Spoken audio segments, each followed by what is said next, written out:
More than 70% of the Earth's surface is covered by water. And in the oceans and rivers of our planet, nearly half of all its animal species live out the remarkable cycles of their existence.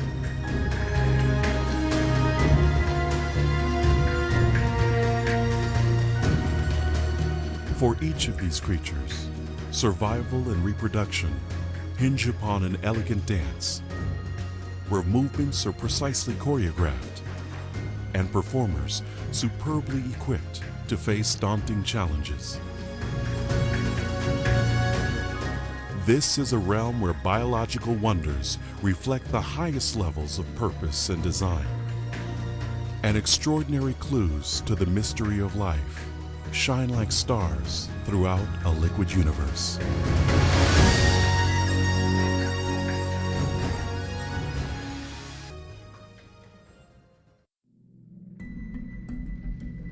In basic terms, a dolphin's echolocation works like this. The animal produces a series of low and high frequency sounds that are transmitted through its forehead. After these sonic waves hit an object, echoes bounce back. The greater the distance, the longer the delay in their return. When the dolphin receives the reflected signals, it forms a mental image of the target's location, size, and speed. When they're chasing a fish, they'll go into a huge school of fish and they'll zero in on one fish. And they'll follow that single fish until they catch it. And if that fish jumps out of the water, they're right there jumping out of the water with it.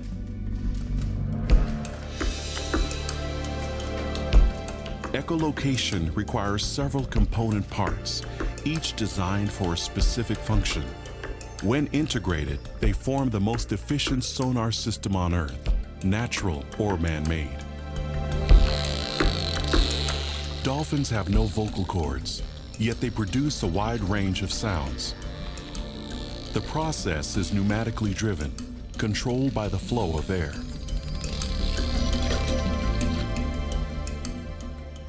Rising to the surface of the ocean, the dolphin exhales, then takes a quick breath.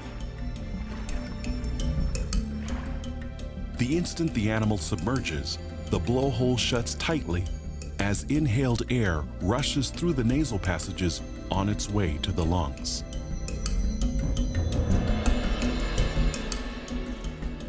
The engine that drives sound production is the larynx, a piston-like organ covered by muscles. It controls the flow of air through twin passages in the skull, each sealed by a retractable plug. When the larynx is pushed upward, the nasal plugs automatically open and air moves freely toward two sets of flaps called the phonic lips. The phonic lips are the main sound generators, and they're designed to work individually or in unison. When the pressurized air hits the lips from below, they vibrate rapidly and produce bursts of the high and low frequency clicks at rates up to 2,000 clicks per second. It's an action that's been compared to the vibrating lips of a trumpet player blowing through the mouthpiece of his instrument. Once air passes through the phonic lips, it is stored in pairs of inflatable sacs. When these sacs are full, they quickly deflate as muscles squeeze the air back down the system, past the open nasal plugs, and back into the lower cavities of the skull. Responding to the change in pressure, the larynx retracts, creating space for the recycled air. When the skull cavity refills, the larynx elevates to increase the air pressure. This triggers the nasal plugs to open, and a new cycle of clicks begins. By recycling the inhaled air, the dolphin can delay having to surface for another breath. That way, it can continue to echolocate for more than 10 minutes. This entire system operates with critical balances and regulation. Every component has to work perfectly within fractions of a second.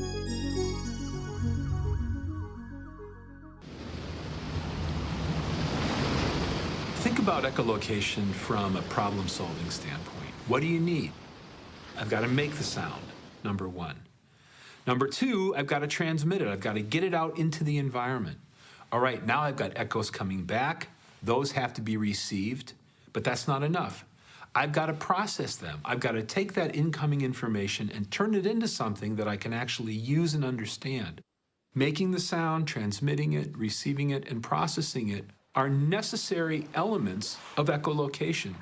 And if you take away any one of them, let's say we take away transmission, it doesn't matter if you have the other three, you lose the system as a whole.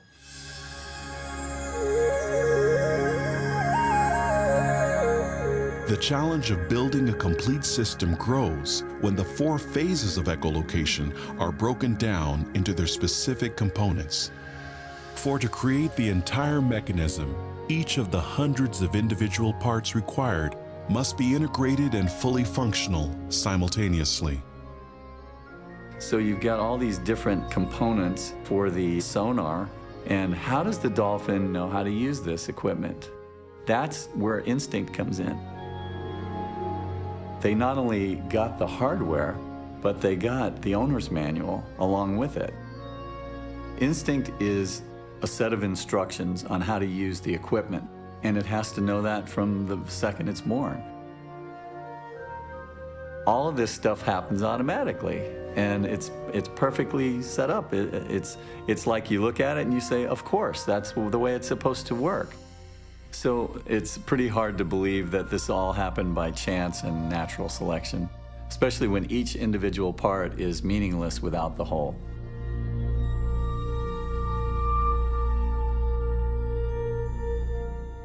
As a creative agent, natural selection is severely limited. By definition, the process uses random genetic mutations to slowly build or modify organisms through trial and error and small gradual steps. Each incremental change is made blindly, without any sense of an ultimate purpose or objective.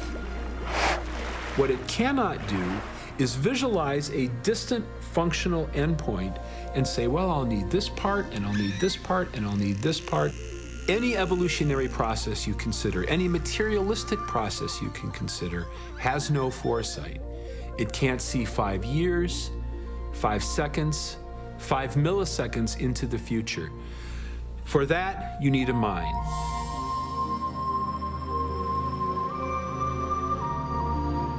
Only minds, only intellect, only a conscious, purposeful intelligence has the ability to say, that's my target, how can I hit it, what would I need to bring together to do that?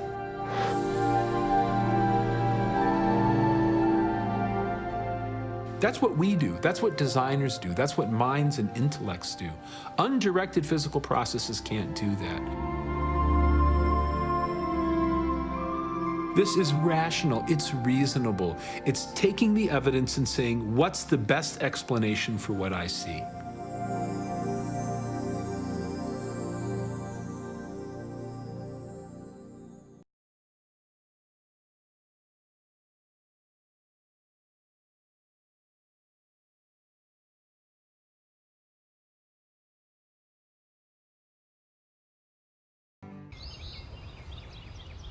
The hummingbird's tongue is about twice as long as its beak, so it can reach deep into a flower.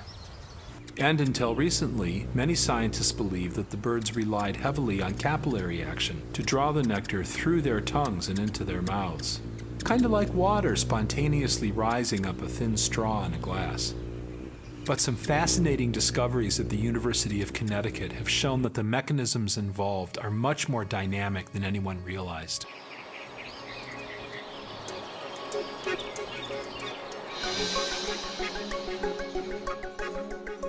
The hummingbird's tongue is actually a nectar trap equipped with a pair of narrow tubes that taper sharply. The tip of each tube is segmented into a row of flaps that are attached to a supporting rod. When the bird isn't eating, these flaps form 2 rows of closed loops that fit compactly into the beak.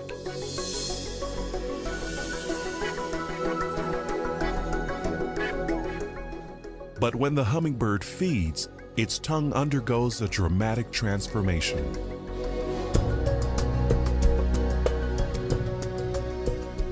Inside the flower, the tongue extends to make contact with the nectar. When immersed in fluid, the tip splits and the flaps on each fork systematically unfurl.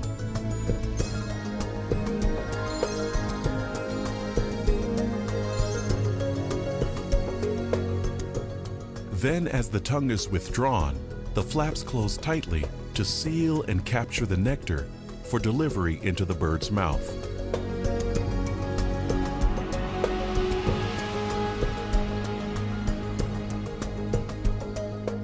This entire process is executed automatically in less than a 20th of a second, thousands of times a day.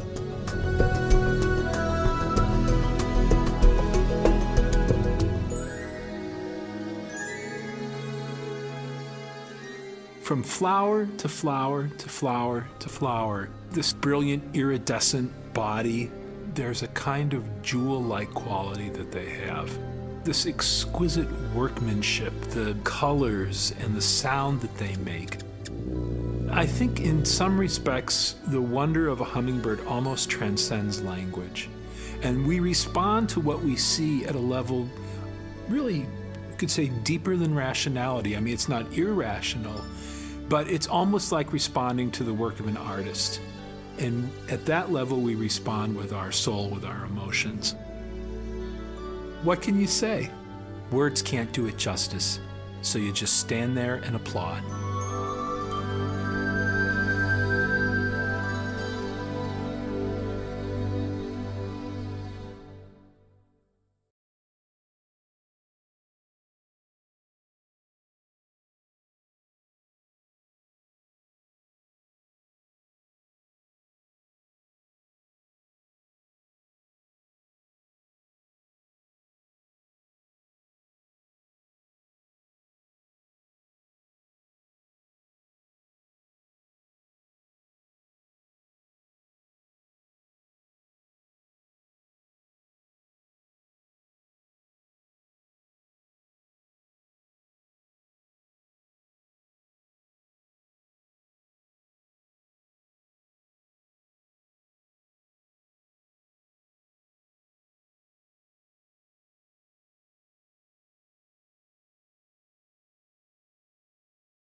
On the bottom of the machine.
Michael Behe has devoted his career to the study of the design and operation of the cell.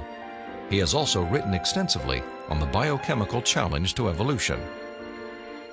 Most people have no idea of how small and complex cells are. A typical cell from you or me, called a eukaryotic cell, is probably 1/10 of the size of the head of a pin. And yet in that single cell, there are about 3 billion units of DNA making out the chromosomes. And those 3 billion units make the molecular machines of the cell, literally machines that make the cell work. With computer animation, we can enter the cell. Here, the staggering complexity of its molecular machinery is clearly seen. It's like going into an automobile factory. The factory has a large number of machines. The parts have to fit together in very specific ways to do their jobs, and if things go wrong, the cell is in big trouble. And just one cell is enormously complex, but humans, you and I, are made from trillions of cells, and those trillions of cells have to fit together in the right way and do their own job. Darwinism was a lot more plausible when we were thinking about globs of protoplasm than it is when we're thinking about molecular machines. Each of these biochemical machines is a masterpiece of engineering and nanotechnology. They are essential to functions as vital and diverse as vision, photosynthesis, and the production of energy in the cell. Michael Behe has studied several of these machines, including the flagellum, a remarkable rotary motor.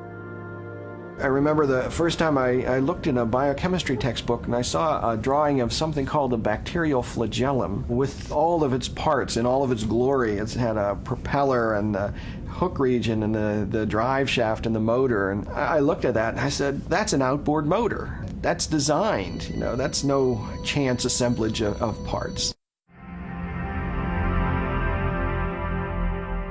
It's tough to say because we're not dealing with a theory in any sense in which, say, a physicist would recognize the theory. We're dealing with a collection of anecdotes, a certain point of view, a series of hunches.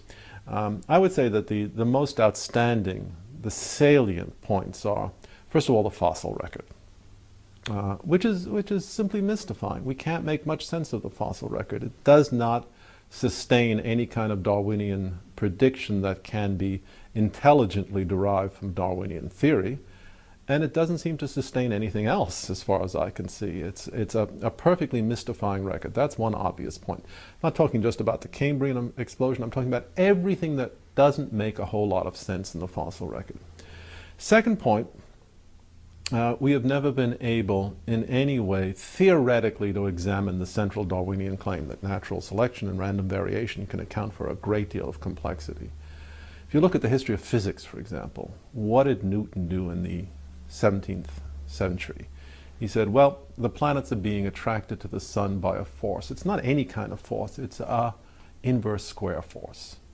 And then he went and showed that if you make that assumption, the result will be an orbit that conforms exactly to the observed orbit, say, of the Earth or of Mars. It will be a conic section.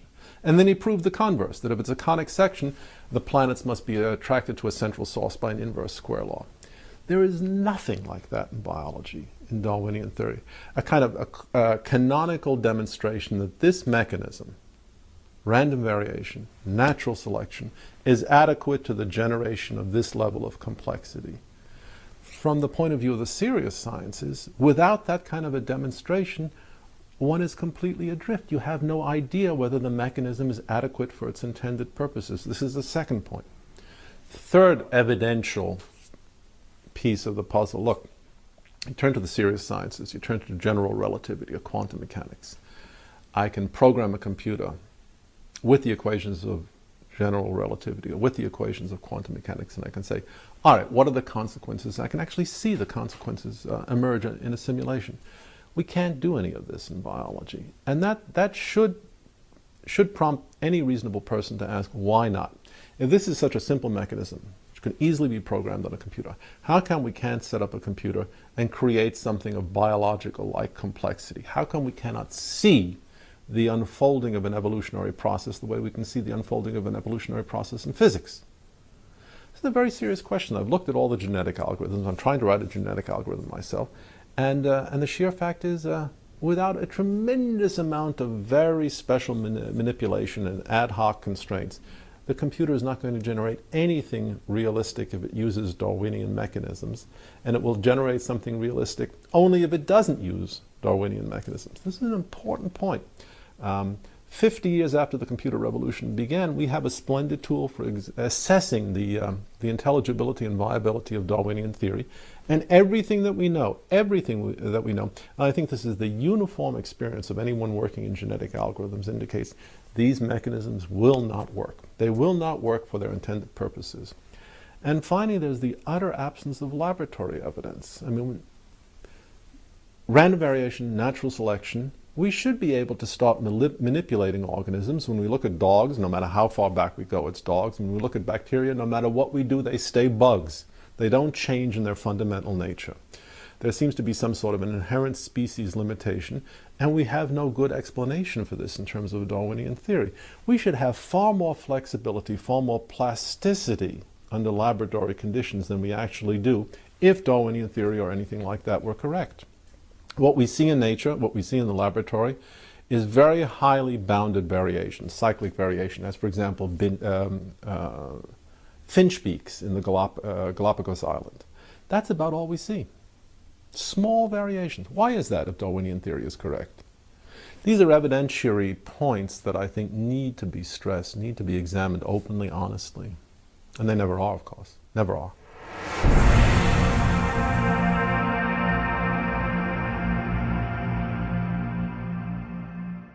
Why do you think there's no one teaching intelligent design at UCLA? Because they're not allowed to. We can teach anything we want. There's a reason intelligent design isn't taught in our learning institutions. According to physicist Victor Stenger, the legal staff of Freedom from Religion Foundation, a church-state watchdog group, has had remarkable success in convincing many institutions, such as school boards and town councils, that they are breaking constitutional law when they sponsor sectarian activities. That includes intelligent design. When the authorities can't be convinced, Freedom from Religion Foundation sues, and it wins more often than not. There was nothing in the beginning, big explosion of nothing, it became something, and then it came into a rose, and giraffes and horses and cows. I'm not saying that that's what happened. I'm just saying I don't know what happened. That's what scientists have theorized has happened, and you believe them? To a point. So you've got faith? That is true, yeah. Could you give me a definition of vestigials? How's that back up evolution? Vestigial is like, I'm not a biologist, so I'm kind of fuzzy here, but it's like a remaining organ that is not used. Like, for instance, our appendix. Rabbits have huge appendix for digestion of grass. We still have a vestigial appendix organ. The appendix has no use?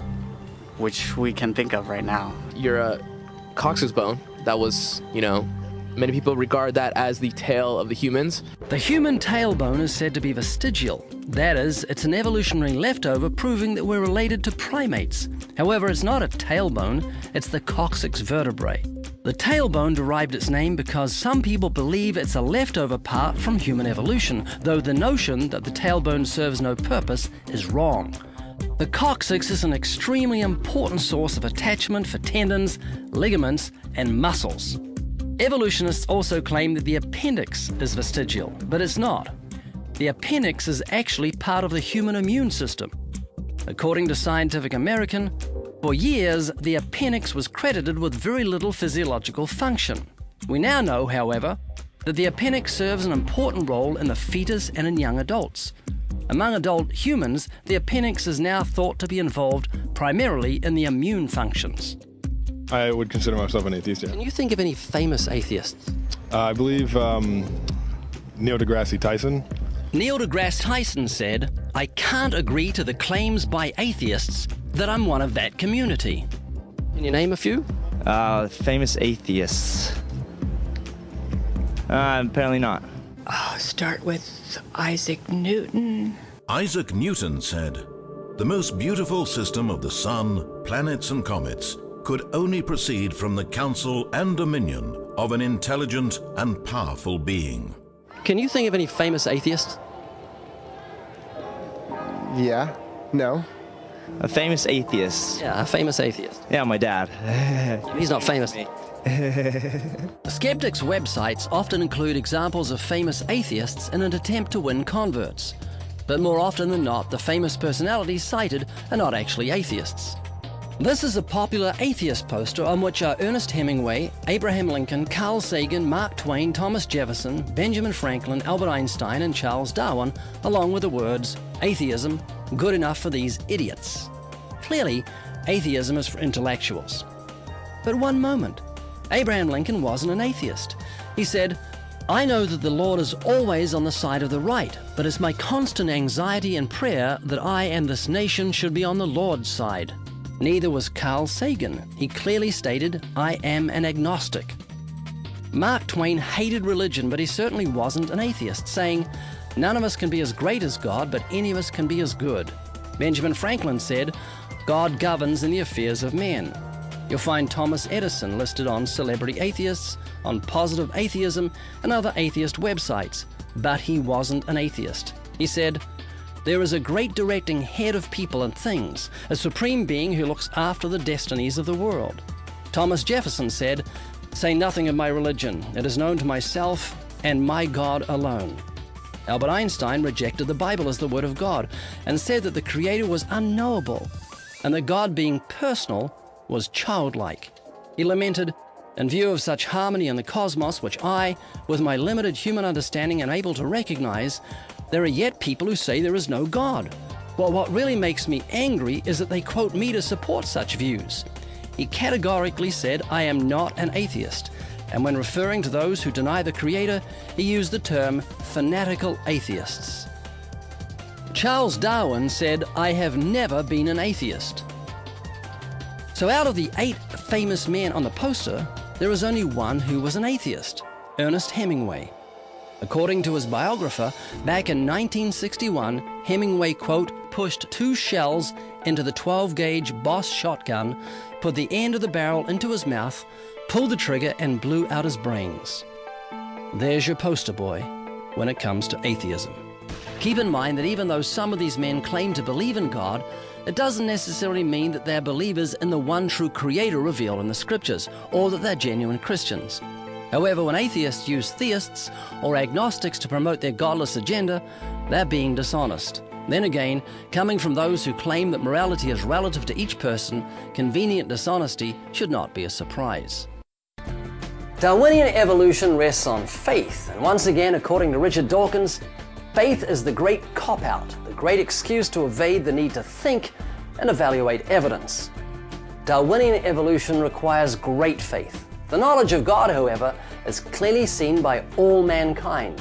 For since the creation of the world, his invisible attributes are clearly seen, being understood by the things that are made, even his eternal power and Godhead, so that they are without excuse. Because although they knew God, they did not glorify him as God, nor were thankful, but became futile in their thoughts, and their foolish hearts were darkened.